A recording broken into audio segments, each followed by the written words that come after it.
চিঠিতে বাবা মায়ের কাছ থেকে বিদায় নিয়ে জুলাই আগস্টের আন্দোলনে অংশ নেন দশম শ্রেণীর ছাত্র শাহরিয়ার খান আনাস। ২৪-এর ৫ আগস্ট সকালে রাজধানীর চানখারপুলে শহীদ হন আনাস।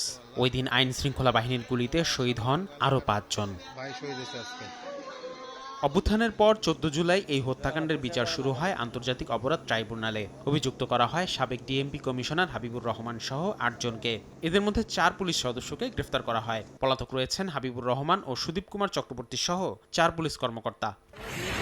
প্রসিকিউশনের অভিযোগপত্রে বলা হয়েছে, DMP commissioner Habibur Rahman wireless বার্তার মাধ্যমে আন্দোলনকারীদের লক্ষ্য করে গুলি করার নির্দেশ দেন। মাঠে যা বাস্তবায়ন করেন অন্য আসামিরা। নির্দেশনা ও গুলি করার ১৯টি ভিডিও ফুটেজ দাখিল করে প্রসিকিউশন। অপরাধ প্রমাণে সাক্ষ্য দেন শহীদ পরিবারের সদস্য, প্রত্যক্ষদর্শী সহ ২৬ জন। প্রসিকিউশন বলছে, হত্যাকাণ্ডে সরাসরি জড়িতদেরই এই মামলায় আসামি করা হয়েছে। সর্বোচ্চ শাস্তি মৃত্যুদণ্ডের প্রত্যাশাও করেন তারা।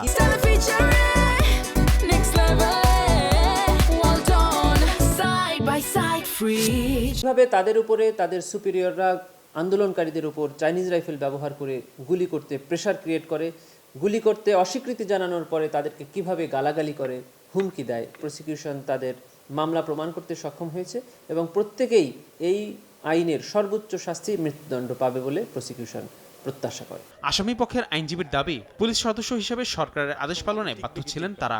তাদের ডিউটিটা পালন করেছে। যদি দেখা যেত যে ওই সময় ওই সরকার টিকে যেত, কোনো যেসব সোলজাররা বা যেসব কনস্টেবলরা ধরেন আপনার শুনে নাই, অর্ডার শুনে নাই, তাদেরকে তো বিভাগীয়ভাবে বিচার করা হতো। এই মামলার রায় ঘোষণা করবেন আন্তর্জাতিক অপরাধ ট্রাইব্যুনাল ১। এটি হবে জুলাই আগস্টের হত্যাযজ্ঞের মামলার দ্বিতীয় রায়।